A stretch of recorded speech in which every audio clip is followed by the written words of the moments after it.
Hi, on this episode of the Average Tabletop Gamers, I'm going to be looking at the Coastal Defence Bunker from Warlord. We'll unbox it, we'll have a look at it, and we'll build it.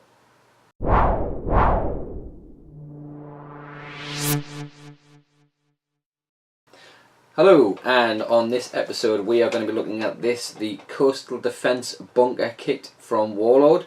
It's an Italieri plastic kit, and it's a nice piece of terrain which you can use pretty much anything D-Day onwards. In fact, it's a great one for any D-Day scenarios, given that these particular defences peppered the Atlantic Wall and all the beaches, the landing beaches, the D-Day assaults. So we'll start off, we're going to have a look at the kit, then we'll start building it, and hopefully we'll get it all built and painted and we'll see it end to end. So we'll start off first by having a quick look at the contents. So this kit is £16 from Warlord themselves, or you know, your friendly local gaming store. And I picked this up recently just because I saw it and I was really taken with the kit itself. So let's have a look what we've got here. Okay, so a couple of bits of promo and a packing slip, and we've got our bag.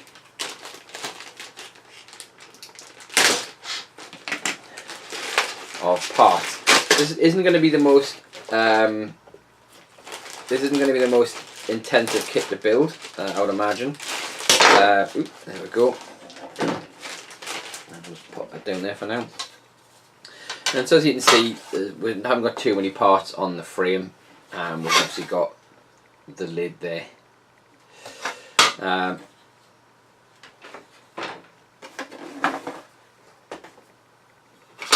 So in fact the build instructions for this are on the back of the box. So you can see it's just that little bit down there. So it's not going to be a very intensive build. So let's have a look here. So in terms of options, it doesn't look like we get a lot of options on the kit itself. It looks like we're just going to be able to build the walls, and I think any options we're going to do, you know, will come with if you fancy using some something from our bits box or scratch building something to go into this. So I think what we'll do is we might as well just get straight on with the build, because I say it's a very simple looking kit in terms of the components in here. A lot of nice detail. So we've got a lot of detail on the concrete sections. I'll see if I can show you some of that detail here in the close-up. So you might be able to see if I bring that in there. You can see we've got, it looks like layered poured concrete, and we've got bullet holes, so we've got quite a bit of detail there. But as I say, I might as well just get straight on with the build. So the first thing I'll do is pull my cutting mat. Now obviously this is the plastic kit, so we don't need anything really intensive. So I've got some side cutters, my poly cement, a Stanley blade or a hobby knife if you prefer, and I've got my files here just to help me clean off any areas. So the easiest thing for me to do here probably is just to start by taking everything off the frames. Let's pull that back in a shot a bit so you can see it. So I'm just going to trim everything off and then I'll file it.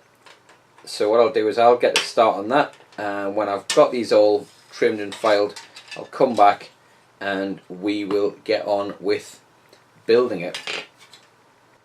So I've cut everything off the sprue using my side cutters, and I've got away with most of the cleanup just using my hobby knife, just taking the little bits of the sprue off. I have to say, not much in the way of mold lines on this, so it was very easy to clean up. Often you'll find when you come to actually assemble, you might find, you know, there'll be a little bit left over on one of the ends that you need to just trim slightly, but I'm going to dry fit everything before I start putting it together. So there's only about 13 parts of this kit, and I've made sure that they all match what we've got listed on the back of the box. So, and it doesn't really give any suggestion of which order you should build this in. So, I'll move these along here a bit. We can start to do a quick dry fit and just make sure we know how everything's going to go together.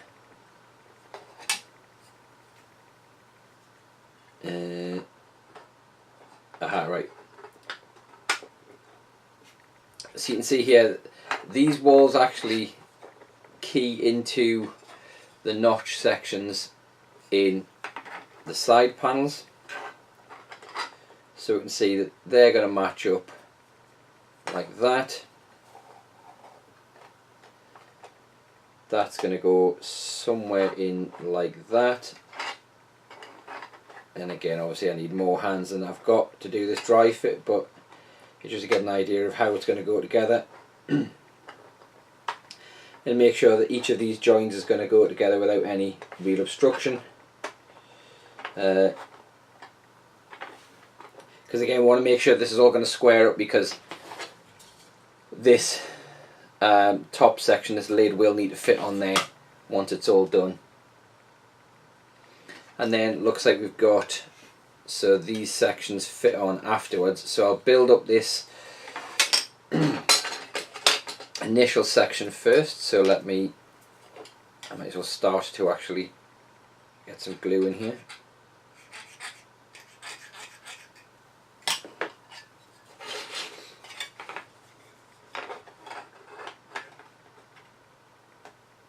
Now what I'll do is I'll start adding the glue and setting these up, and then hopefully that'll give me a bit set that I can use to actually set it up, as I say, that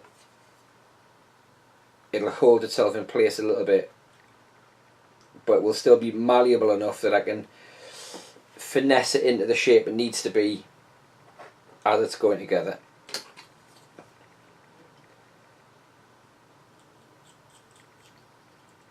So I'm not applying too much glue here, just enough that this is going to get a bit of contact where it needs.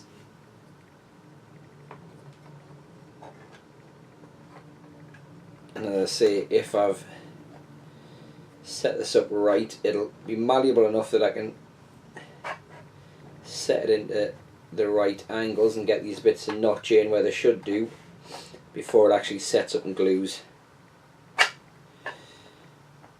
Now this bit's a bit fiddly here because of the way that it has to press in. It's not great for putting pressure into the areas it needs to be in.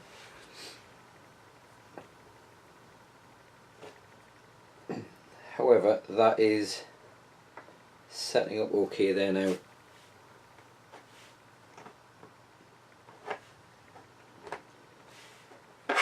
Oops.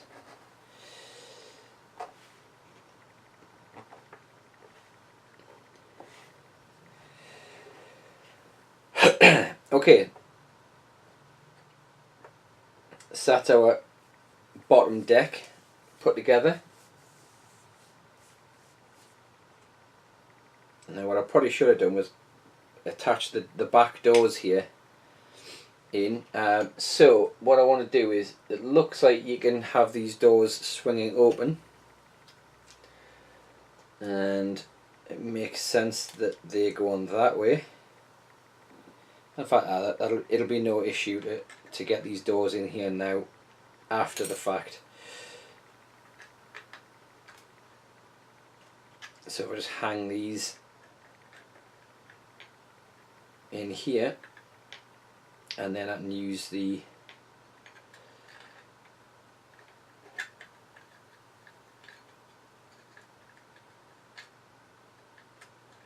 back piece to hold them in place. Right, I'll wait till this is a bit more set up for that, a bit more stable. So I can probably put these side sections on now. Oops. I'll probably put these side sections on now, which will give this a bit more rigidity. So again, I'll just go with the dry fit and just make sure I've got these on the right side. There we go, so that one obviously goes to there.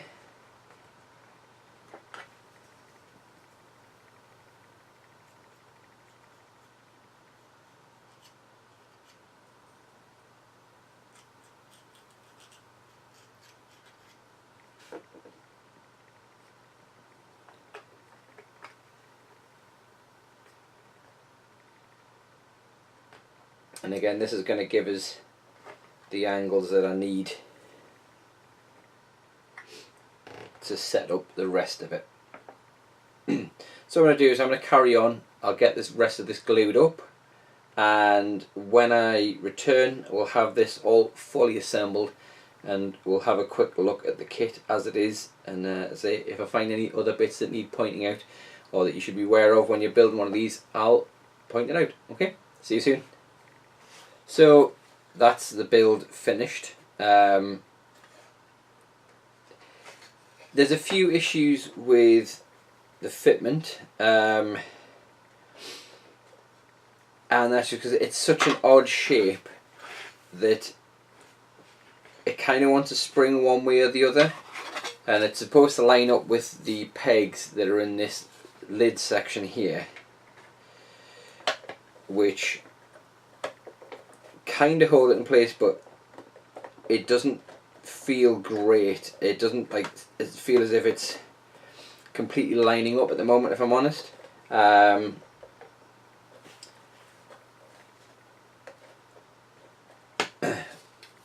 If I was going to be doing this as a diorama piece, I would probably glue that in place, and that would basically add a lot more rigidity to the structure.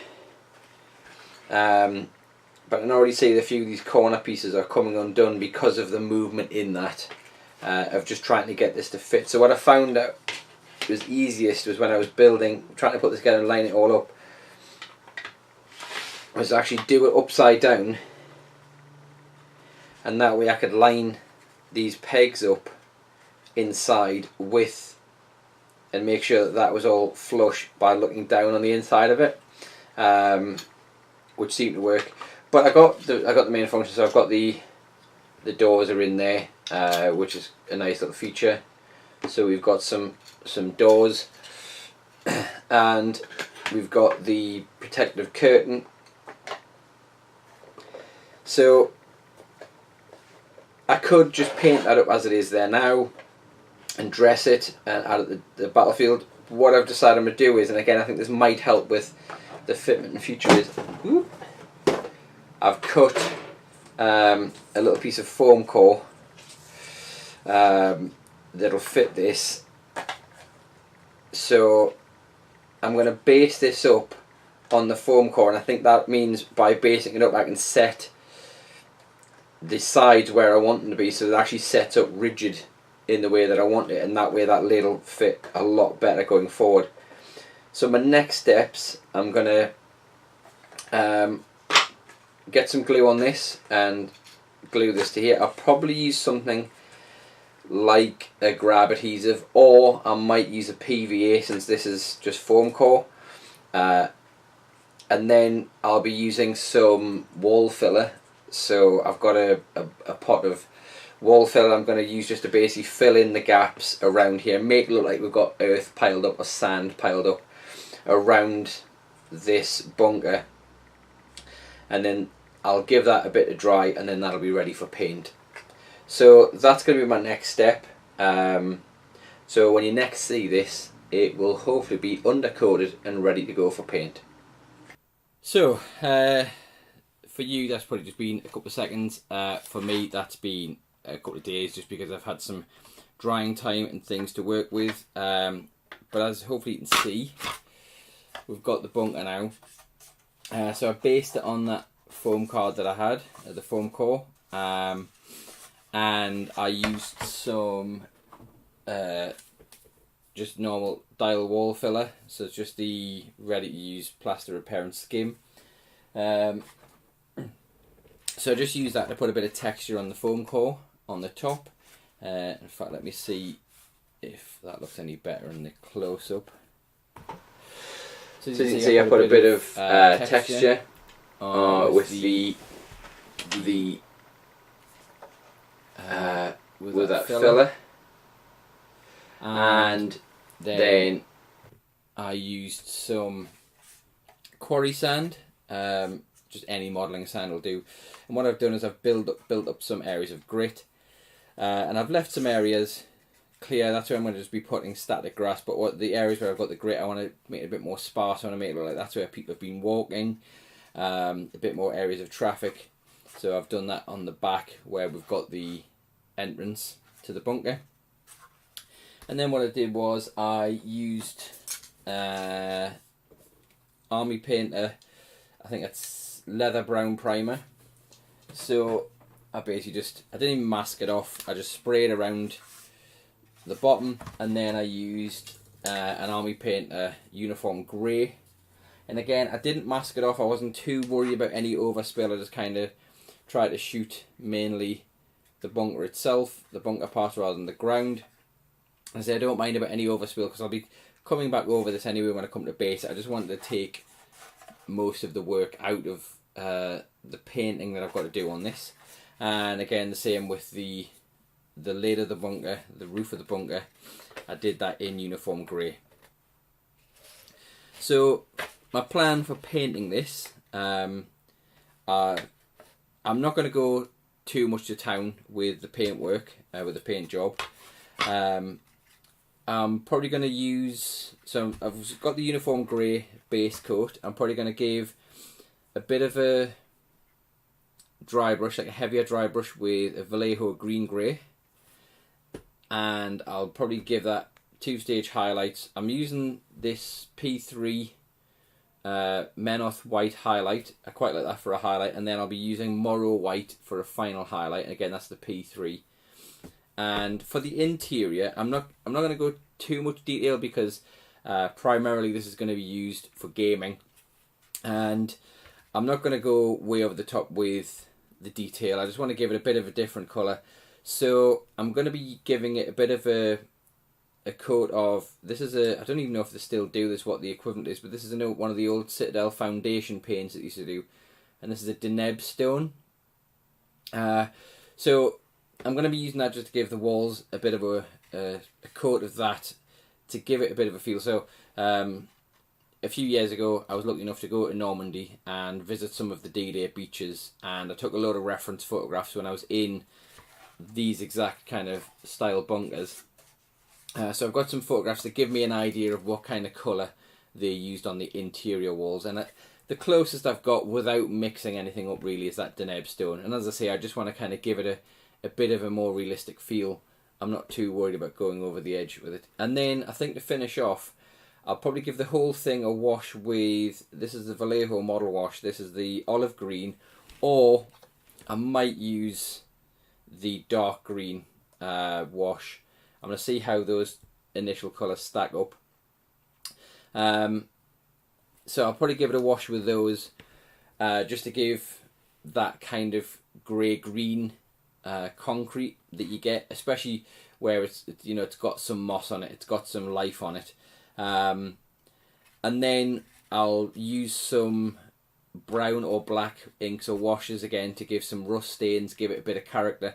And where we've got some chipping and bullet holes, I'll probably just accentuate them with a bit of darkening, just to make them look a bit charred and make them stand out. For the roof, I'll do the same dry brush where there is going to be grass on the roof. So where it's actually going to be soil and turf and grass, I'll probably just give that a coat of probably a flat earth. I think it's flat earth. Flat earth, Vallejo's flat earth. I'll probably just give that because I use that for a lot of my bases, and I think that goes really well over the static grass. And then to finish this all off, I'll probably just use some grass. So we'll start off first with the grey-green dry brush. So I'm just gonna, because I want this to be quite a big, quite a heavy dry brush. So I'm just gonna use quite a big, heavy flat brush, and let me just get a bit of that in here.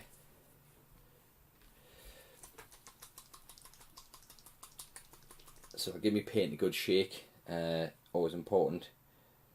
And I'm not going to use a great deal of this, I'll just basically start working it in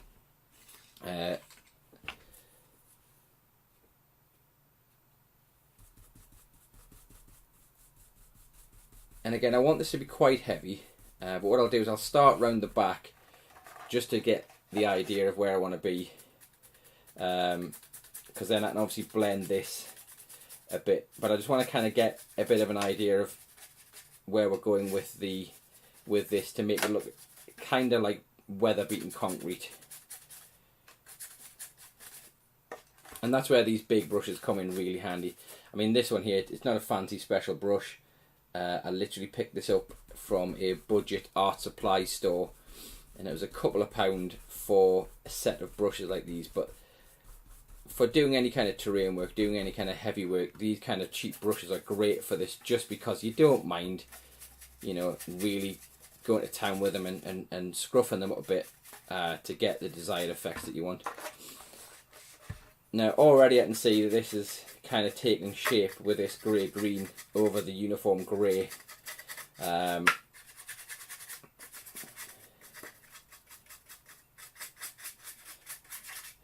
just going to make sure I really go in the directions of the grain, because I say, as I was pointing out when we first built this, you know, the texture on these buildings makes it look like you've got layers of poured concrete.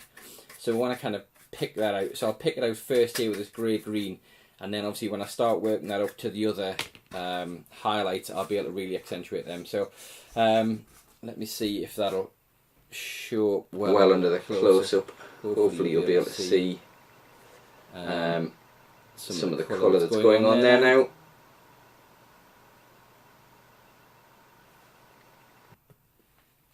Okay, so what I'm going to do is I will finish that off with the first highlight, and then I'll probably do the other two highlights as well, and I'll come back and show you where we are with that before we start adding any washes. I may even tidy up some of this, the ground around it once I've done that. Okay, so I'll be back soon when we've done those initial base dry brushes. So that was the next phase of this done. So as I said, what I did was I started off with so it was a uniform grey base. I used a Vallejo green grey, which I have to say is one of my favourite paints, especially when it comes to painting anything bolt action. I don't know why, but green grey is amazing for highlights or webbing colours, stone colours, everything. It seems to be my go-to paint right now. And then, as I used this Formula P3 Menoth white highlight, so I give that a fairly heavy coat over the top of the green grey, and again that kind of flattened off some of the green in it. Then I see it quite a light, but quite a lightish dry brush of Morrow white, again from the P3. I could have used a Vallejo white, but I've got this pot of P3 and I use this generally just for my big terrain projects. The interior, I basically used this foundation, the Citadel foundation paint of Deneb stone. Just gave that a bit of a washout with that. Again, I'm not too worried about that having any streaks. What I might even do with the interiors, I'll probably give that a bit of some brown wash in places just to get some streaks going in there, get some discoloration. As I say, it's mainly just to give it, when we've got some models in there when we're gaming, so that they show up. I used neutral grey, so it's a Vallejo neutral grey. I used that. What I did was, for where we've got all the little bullet holes and pock marks in the cement, so I just basically dabbed some of the grey in and then just used my fingertip just to run across the top. And what that would do is it leaves a bit of a smudged interior, and then again I'll hit that with some ink later on. And what we should see is that'll make those look like they're quite recent marks. And then finally, I just basically went round the top of the casement with some flat earth. I also used some flat earth to basically give some extra tone to the base, and that's going to set that up and prepare that ready for adding some grass. So the next steps are, what I might do is I'm probably going to use Vallejo dark sand. I'll give a quick dry brush to the bits where I've got some grit on the base with the Vallejo dark sand. That'll just basically give me some highlights in that. Then I'll give this a few minutes just for this to dry. I'll do some washes. So as I say, I've got a couple of washes here that I might use. So I've got the Vallejo model wash olive green, and I've got the model wash dark green. So I'll see which one of those is best for. I think possibly the olive green. I'm sorry, the dark green might give me the coloration I want, the tonation, the tone I want on there. And then, as I say, I've got some Agrax Earthshade is a good one, and I've got some Null Oil somewhere. There it is. So I've got the Citadel, Agrax Earthshade, and Null Oil. And what I'll do is I'll use those just to do some hot spots. The Agrax I'll use to do some brown streaks. So anywhere where there might be some ironwork, so some exposed reinforcement, maybe I'll do some rust streaks.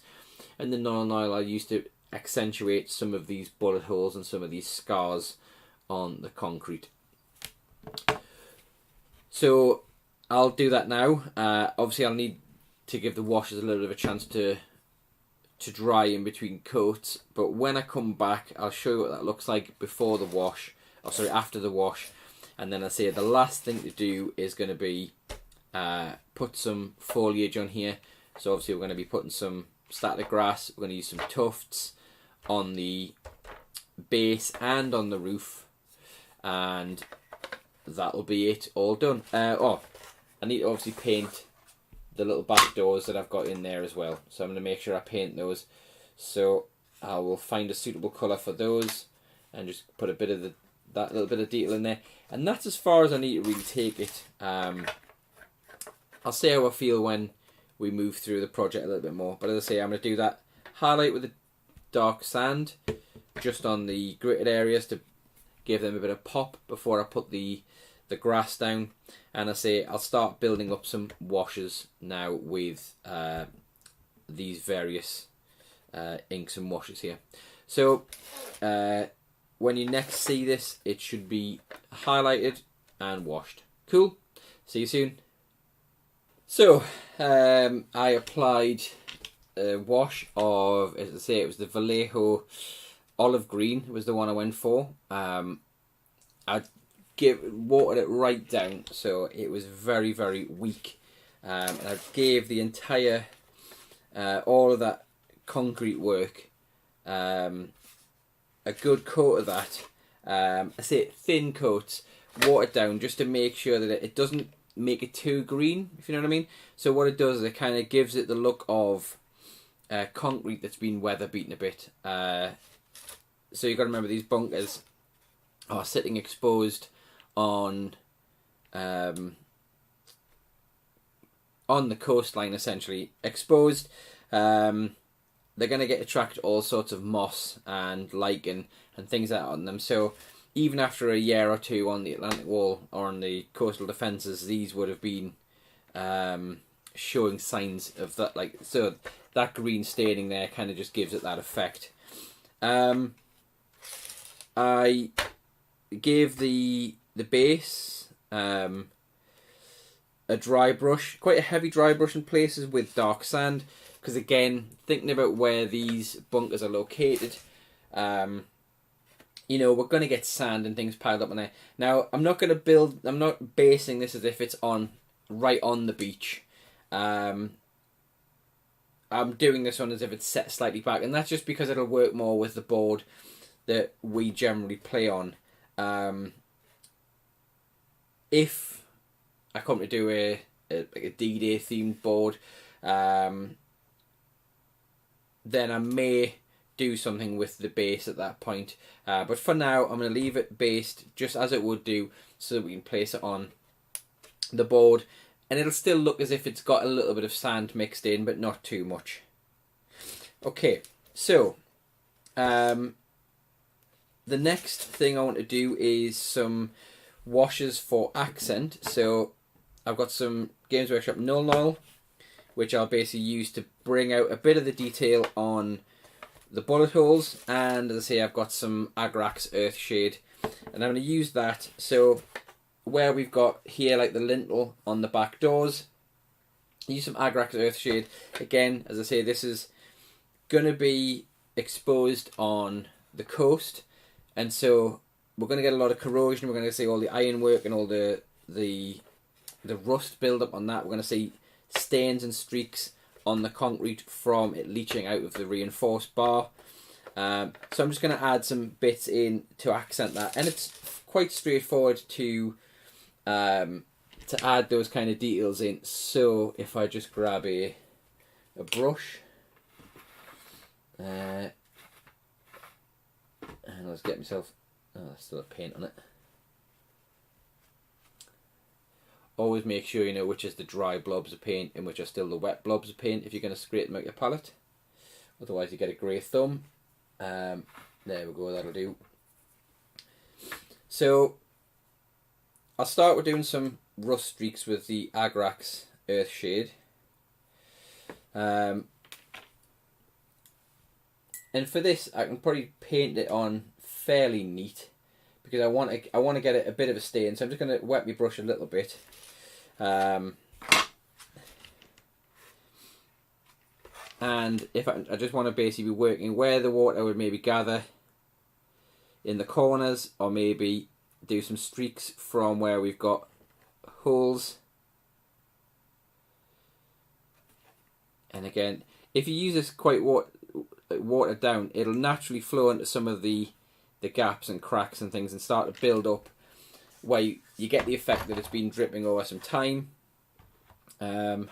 So again, where we've maybe got some ironwork around where the windows would be, or around this front gun port, we'll just build up some grime in there where it's going to be settling.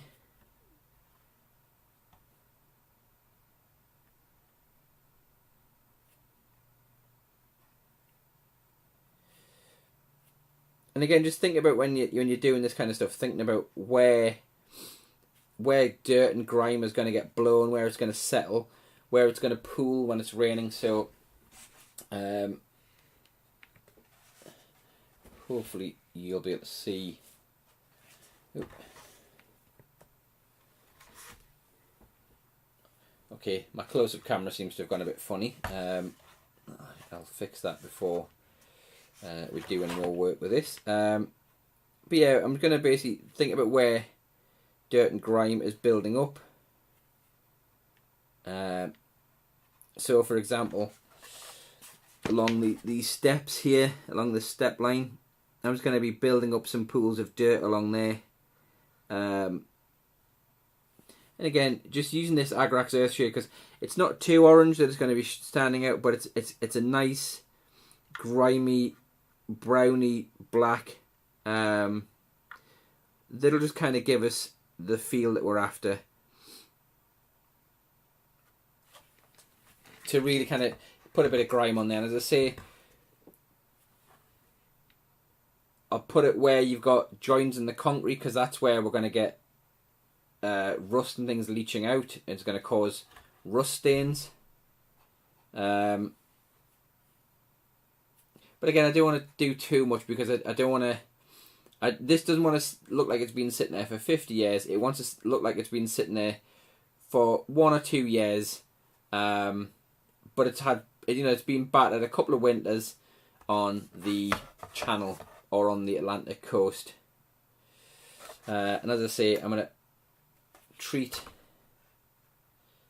this lintel on the back door quite heavily, and just make sure that we get some stains running down from there, because again, that's going to be some ironwork that's going to be exposed, and so we can just paint that in there.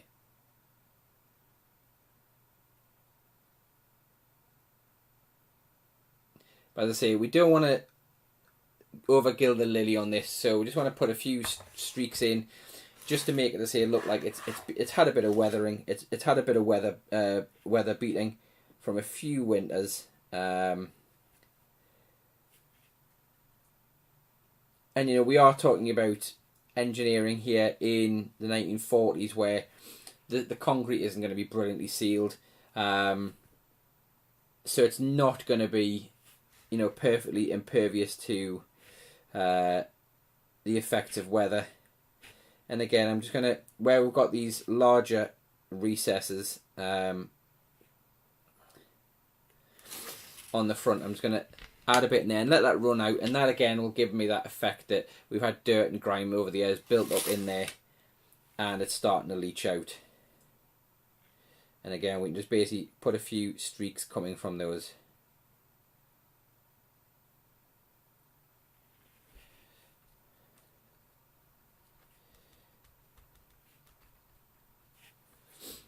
Okay, so I think that's all I want to do with the Agrax Earthshade. So I'll pop that to one side for the moment. And as I said, for the null oil, I'm going to use this just to give a bit of depth to where we've got some damage to the bunker. So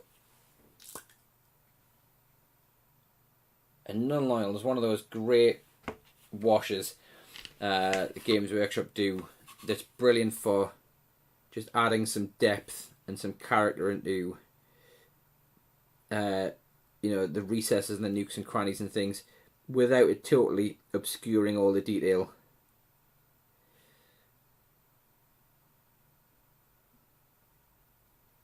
So again, I want to make this look like it's you know, there's been some munitions have gone off against this, so that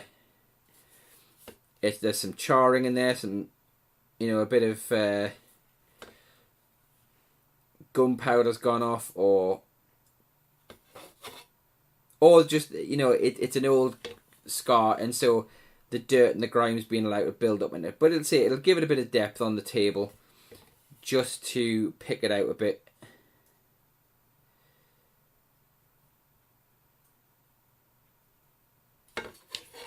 And again, it's fairly straightforward to just add these bits in here. And then again, so that's just added a bit of depth into those bullet holes. And again, I can flatten those back if I want to later. But you'll find when it dries, it will lighten up a little bit as it kind of dries and evaporates into itself. But again, so for the effect I want to go for on this, you know, on the tabletop, I'm not going for a fully realistic diorama piece. I want something that's going to stand out on the tabletop and look nice in amongst all the other scenery that we have. So I don't mind if it is a little bit heroic in terms of, you know, the amount of battle damage it has. You know, I'm not too worried about that, as long as it kind of looks good from afar.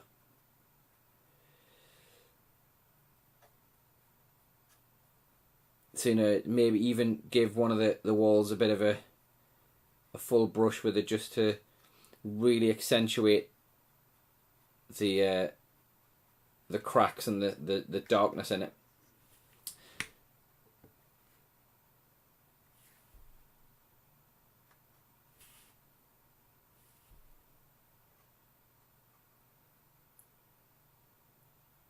Okay, so that is my basic washes on it done.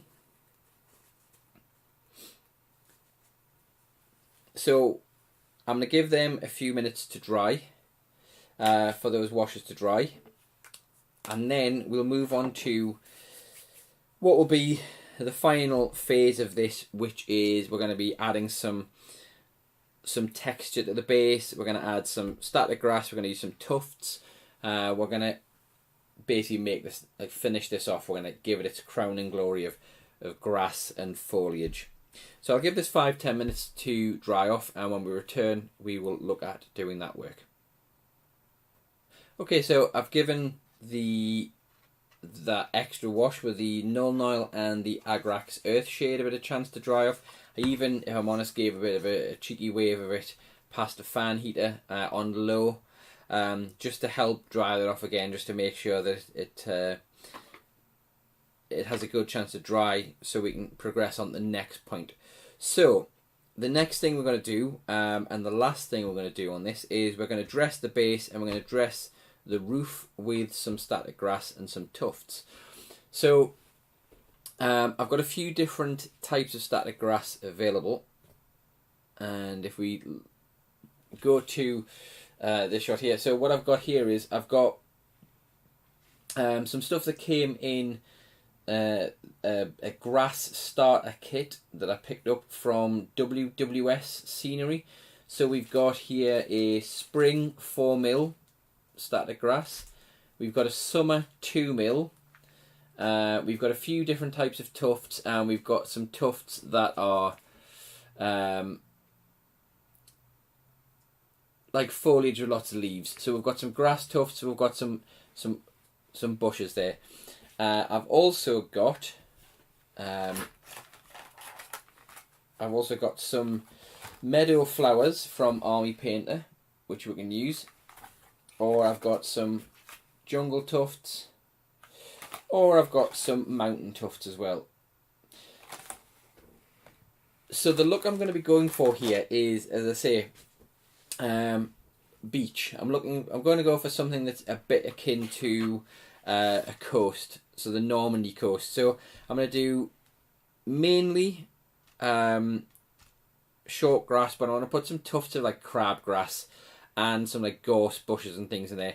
I might use some of those meadow flowers just to give it a bit of colour, maybe up on the roof, mix those in with some of the other tufts that I've got. But again, I want to go for something that's quite a natural look and feel to it. The way I tend to work when I'm dealing with tufts and with static grass is I'll glue all the tufts on, or I'll cover the area that needs to be done with the glue, the PVA. Then I'll put the tufts on, and then I'll basically put the static grass on. So the static grass will fill up the space where the tufts haven't been stuck. And I just tend to use the PVA glue to attach the tufts. I know some people like to use super glue to stick the tufts on, and then to put the static grass on around it. I've found, in my experience, I can generally get away with putting the tufts into the PVA and then adding the static grass around that. So what we'll do is I'll do this section here, I'll do this roof section, because that's a nice and small area for me to work with. So I've got some PVA glue here, which is a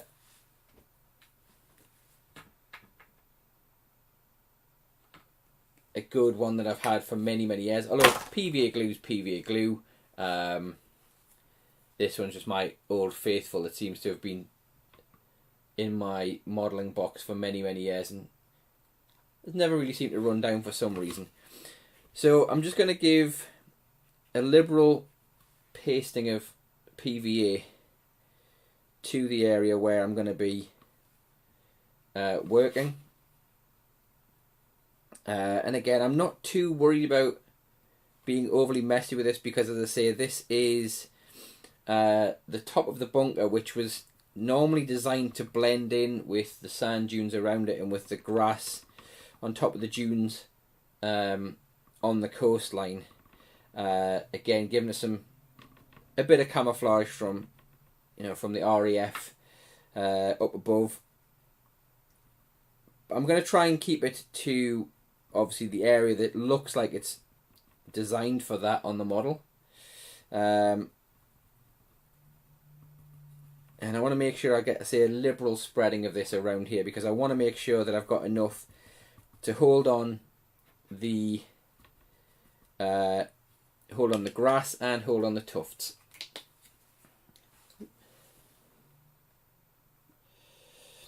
A little splodge of that.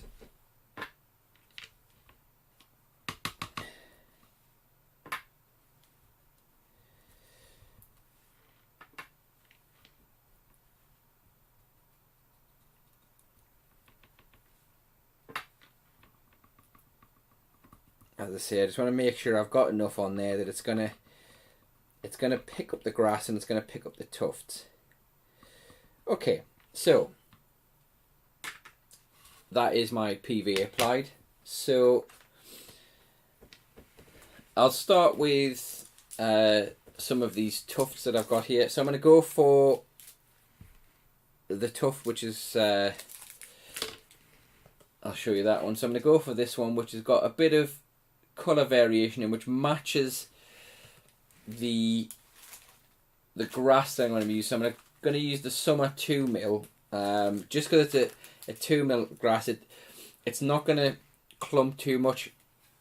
I think sometimes with the longer static grasses, you really need like a static grass applicator to put them on, just so you actually get them standing up.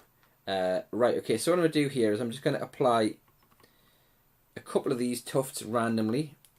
Again, think about when you're putting tufts and things on, and when you're decorating anything that's going to be natural, you want it so that it looks natural. You don't want to make things too uniform. You don't want to make things, you know, too much of a. You don't want to put too much of a pattern on things. So again, if you can buy basing kits where you get some different sizes of tufts, even vary, you know, the colours of tufts that you're using, because you're going to get patches of dead grass, you're going to get patches of different types of grass and plants growing. So yeah, I'm just going to give a little bit of colour variation here. I'm going to put one of these meadow flowers on here, just to make it look like some gorse just growing up on top here. Because again, I don't see that the Germans that were guarding this would be that bothered about climbing up here and cleaning down. And I'll put, as I say, I'll use one of these mountain tufts. So this is the Army Painter mountain tuft. I'm going to use a couple of these ones. These ones are great because they do come on like lots of different sizes. So you get 3 different sizes on the sheet. So they're great if you're basing individual models, or if like this you're doing some work. So there you go. I've added some tufts. So what I'll do now is, and again this is a good tip when you're using static grass, sheet of paper that I've folded in half and put a nice straight crease in it. And again, this is where, as I say, if you've got a static grass applicator, then you know you can go to town. And Lee has got a static grass applicator, and we'll be getting that on here at some point to show you how that works. But what I'm going to do here is I'm just going to sprinkle this over. And I'm just sprinkling it over so it doesn't clump. And I'm not worried about pouring on it the paper, because I can basically scoop it up off here and put it back in the bag when I'm finished. And again, I'm not worried about covering over the tufts that I've made, because those tufts will be stuck down on their own now. And what I can do is I can just start to knock the excess off.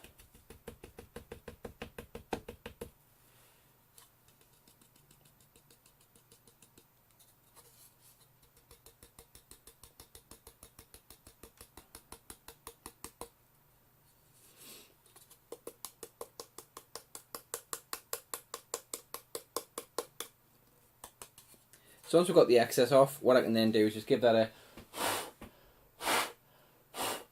quick blow across the top. Again, that'll take more excess off, but it'll also help to lift some of the strands of grass up, so we get that. So now obviously it's not going to look exactly as it would do when it's finished now, because of the fact that you know, the PVA is still wet, so you're still going to see that PVA shining through. But you can see there we've got some nice coverage of the grass. We've got our tufts on there, giving it a bit of depth, giving it a bit of foliage on top, giving it a bit of variation. And again, that'll help to blend that in with the table when we get that done. Okay, so as I said, because I've got most of this on a bit of paper, what I can do now is lift my bit of paper and with a bit of aim I can get that back in the bag and use it for next time. So what I'm going to do is I'm going to do the same thing to the rest of this base now. So I'm going to basically, I'll do this in stages. I'll probably do one side, get it on, put it on something, tip it off, especially with the size of paper I'm using. Do the next side, put it on, tip it off. And I'm going to start building up the foliage and the grass around the base. And then once that's done, that is going to be our bunker all ready to go. So when you see this next, this should have all of its grass and foliage on it at that point. Okay, cool. So there we have it. There is our bunker, coastal defence bunker, fully built and painted. I didn't go too much to town with the foliage on the base, but what I did do is I made sure that where there was some corners, I added in some tufts in the corners, you know, where the plants and things are going to be protected and sheltered and where they're going to be able to grow. And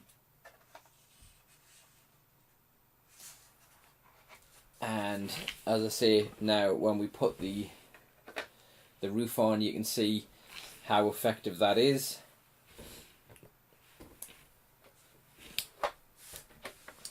So, I mean, that's table ready for me now. Obviously, once that PVA dries, I say it'll have a slightly different effect. You won't be able to see the white through the showing through the grass so much, but it's got good usable surfaces that we can play on, where we can actually get some figures in amongst that. We can stand them on there without them standing on too many of these grass tufts or having too much in the way. So yeah, I mean, it's been quite a fun build, quite a fun paint. As I say, this is a nice example of a tabletop piece. As I say, if I was doing this as a diorama piece, I would probably spend a little more time doing some filling in of the gaps where we've got join lines. I would probably take a bit more time with the paintwork, as I say, but as it's for the tabletop, as it's meant to be used in our games, I'm perfectly happy this is going to blend in with the other scenery that we have, and it's going to give us another little objective point for our games. I'm looking forward to use this. So, I mean, that wraps up the build. As I said, this was the Atelieri Warlord kit. So the Warlord kit made by Atelieri, which retails for £16, and it's the Coastal Defence Bunker.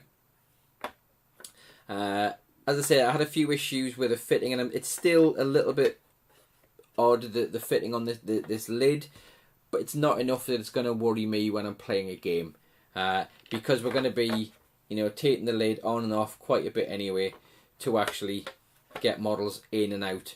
As I say, I'm happy enough with that as a tabletop piece. I think it's a great kit for the money. It really adds an extra element to your battlefield, especially if you're playing anything around, you know, anything involving Atlantic Wall. If you're doing anything D-Day, this is going to be a great piece to have, especially if you've got a table built with, you know, some sand, where the sand meets the sea, and you've got maybe the ridges, you've got the dunes coming up. This is going to be a nice objective piece to have.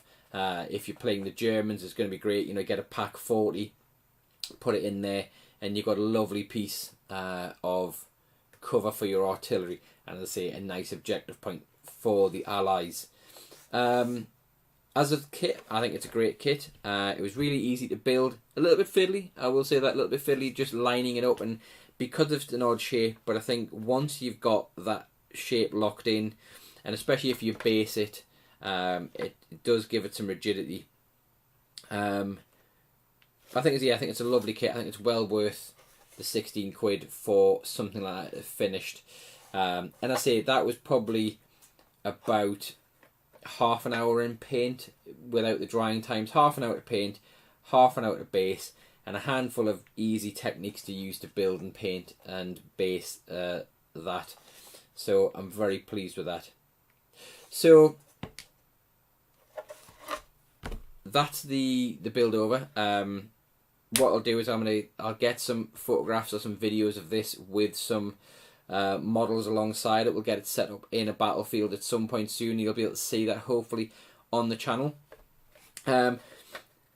What are your favourite techniques for building and basing your terrain piece for your tabletop when you're making gaming pieces? What do you think of the kit itself? Anything you've got, if you want to see us build and paint any more kits, whether it be things for bolt action, things for Warhammer 40,000, Age of Sigmar, any game system you can imagine, just obviously let us know in the comments below. I'll put all the links to where you can get this kit from Warlord in the subject of the video.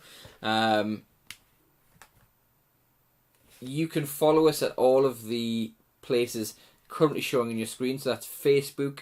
You can follow our page and join the Average Tabletop Gamers support group, where you can chat with other average gamers about any game you like, anything to do with a hobby, to do with gaming, whether that be role-playing games, live-action role-play, tabletop games, collectible card games, anything that you fancy. Go and join that group. You can follow us on Twitter, and you can see our links on Instagram. So all the links are below, and I'll put those in the subject again.